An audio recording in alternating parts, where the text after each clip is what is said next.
We're here with Ithaca College. Bombers just suffered a 73-71 overtime loss to Springfield in the second round. That'll finish off Ithaca's year at 25-4. We're joined with head coach Dan Raymond and student athletes Megan Yaman, number 32, number 21, Emily Dorn, and number 10, Natalie Smith. Coach, you just want to speak on tonight's game? No. No. I'll talk about the season. Yeah, I think that's great. Just, I said to the team, after the game, that in 22 years, there's never been the right words to say when the season comes to an end. Mm-hmm. This group was truly something special. The things that they did throughout the course of the season, I don't think I've ever had a team do some of the things that they did. And I'm not talking about, scoring and all that stuff. It was just overcoming things. Even the one thing about today's game, we were down 11 with how many minutes to go in the fourth quarter, and ended up tying it. It's just I guess the mental toughness is what I'm most proud of this group, and they set the standard. So now, Natalie and Emily and all the underclass students, they're going to have to kind of live up to that standard that this team has set. Yeah, on my drive in, I was trying to think of some questions to ask, regardless of the outcome. And, I've been fortunate to see 8 seasons of your teams, and they've been tremendous success. And the only thing I could think of for this team is it was different. I don't know what different means. There was just something special, and you're right about that. So I'm going to turn it over to some questions. Yeah. Meg, obviously a career high for you. And it seemed like every shot you took, whether it was the 3 to tie the game or a couple threes before that, you shot it with extreme confidence. So just take me through why you were so effective offensively today, especially in crunch time. I think I've learned in my journey as a basketball player, and I think this year has been my biggest year of it, is you can't be successful if you're not confident. Even if you got to fake it till you make it, I think confidence has been such a journey for me, but this year I've definitely had the most of it. And I've always, I feel like, played my best in games like this, and so when I went into the game and I knew we needed looks, I believed in myself and the reps and practice that I put in that I was going to knock them down, even if they didn't go in. Okay. Coach, was there a shift in the game plan with the interior defense that Springfield was playing? Obviously, Meg and Natalie shot the ball very well from downtown. Was there a shift in that game plan for you guys to shoot more from behind the arc? They played zone the whole game, and we never really got into a flow offensively. We tried all sorts of different things, and you got to give a lot of credit to Springfield for how they defended us, because we are an inside-out offensive team. That's how we like to play. Fortunately, we did kind of get things going right towards the end of the game, but it was always we were trying to probe and get the ball inside so that we could hit some of those outside shots. Yeah, let's go. Coach Graves mentioned in the last presser that their main goal was to stop you guys from running like you did so well against Catholic yesterday. What was the plan B that especially took effect in the fourth quarter that ended up working at the end? Plan B. We hit shots, it's simplistic, yes, I understand that, but that's really what it was.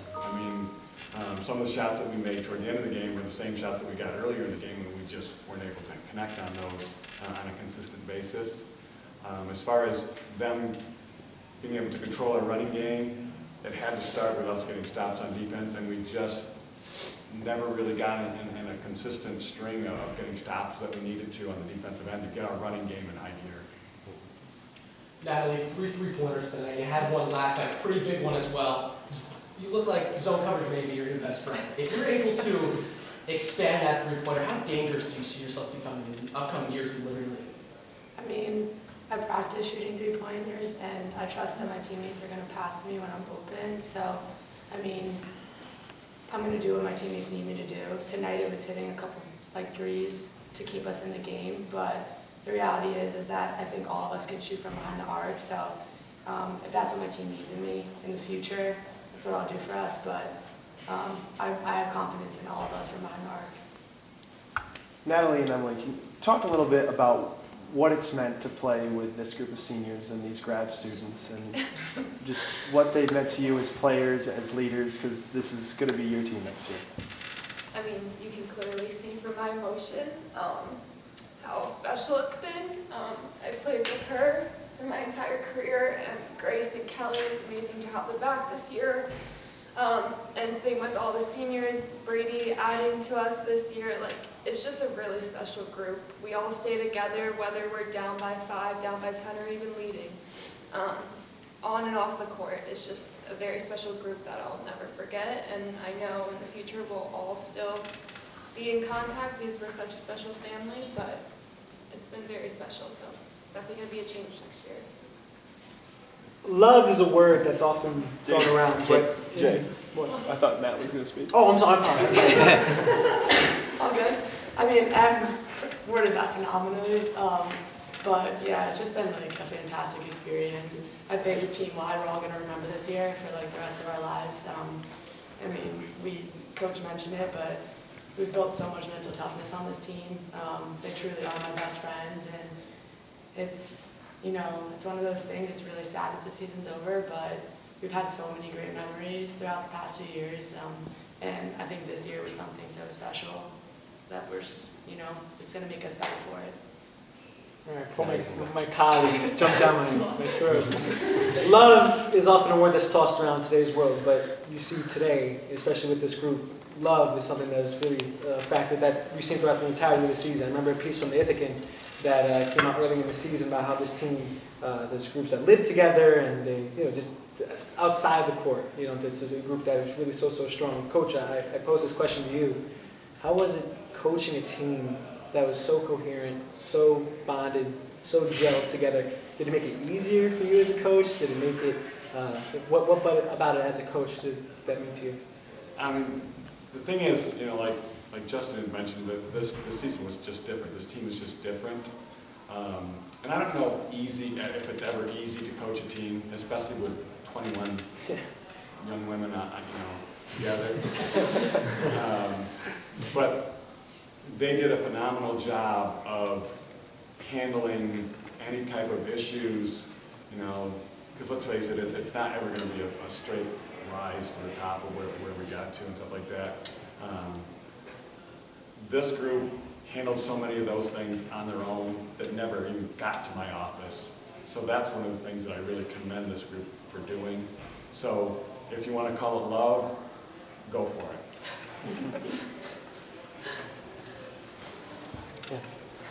Emily, can you so you shot 7 of 8 from the free throw line today, and you've shot well from the free throw line all season. Can you just talk about your mindset when you go to the line that allows you to shoot so well? I mean, I've been practicing that just because I know I get in situations in games where I have to follow through on the free throw line, but also back to high school, I've been in situations where it comes down to free throw, and so I just clear my mind. The student section in the back, like, definitely makes it a little bit more difficult, but I just have confidence with my shots, so yeah. Meg, obviously you've been on a team that's been all the way to the Elite Eight before. This team comes up a little bit short, but how is this team so special? I know Emily and Natalie have already talked about it a little bit. Just expand on that for me a little.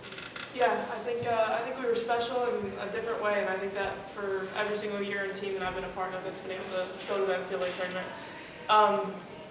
I honestly think when someone asked me this a couple weeks ago, like, what makes this group so special, and I think it's the losses that we had in the beginning. I don't think if we had lost early on that we'd be having the streak and success that we did, because we needed to have those bumps in the road early on in order to, like, find ourselves. You know, obviously individuals developed, we got star players back off of injuries, and we just kind of found our groove.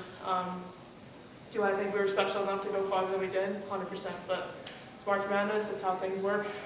It's one game, it shouldn't take away from what we accomplished, but it's a special group for sure, and I couldn't have asked for a better group to play my last year with. Sure, I'll take it. I was going to ask, I had a question for Meg, who happens to be one of my all-time favorite bombers to play in any sport. So I got to see you play probably close to 60 games in Bent Light Gymnasium. I'm going to get emotional.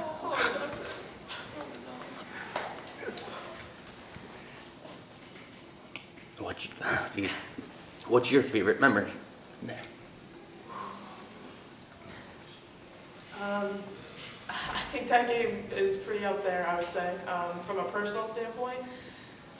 This whole last couple games have been the atmosphere and just people coming out to support us, I would say. So I would say that game for me personally, just because I think that was a big personal growth step for me. I mean, like, you talked to me 2 years ago, I wouldn't have been the one taking the shots that needed to go in. I just didn't have the confidence to do it, and I didn't put the work in to the level that I thought. So I think personally that was a huge growth step for me to end my career on that. If I had to pick my favorite memory though, I'd still go back to the game to go to the Sweet 16 my sophomore year. Yeah, just if you were there, you'd know. It was just like that was like a magical group, and I was so fortunate as a sophomore to be able to have an impact. It was just so much fun, but I enjoyed every single minute I spent in Ben Light. One more. Mike, if you had to give one message to Emily, Natalie, Cameron, and people who are going to be stepping up into a new leadership role, and what would be one thing you'd have to say to them for next year, going forward in their futures? Give it everything you got. Don't take any days off. Don't think that other people are going to do the work. Always do it yourself. So I would say be passionate. I think that's one thing that we found a lot of throughout the season, and I think people stepped up in leadership roles that, I feel like I've been a leader since I walked on campus. It's part of my personality. I can't really help it, but I think this year, at times, I took a step back and allowed other people to step into leadership roles, and it's pretty cool what people can do when they actually step up and believe in themselves and that they can lead. So I'd say be passionate, enjoy every minute, and invest in your relationships with your teammates. I mean, that's what's been my best part of leading, I think, is that I have a relationship with every single person on the team, whether I'm close with them or not. And so they take what I have to say a lot better, as opposed to not knowing me as a person. And then when I'm like getting on you in practice, it's a lot different. So. All right, we're gonna end this one. So 25-4 season, set a school record for consecutive wins in 20. Another terrific Ithaca College women's basketball year. Congratulations to all of you.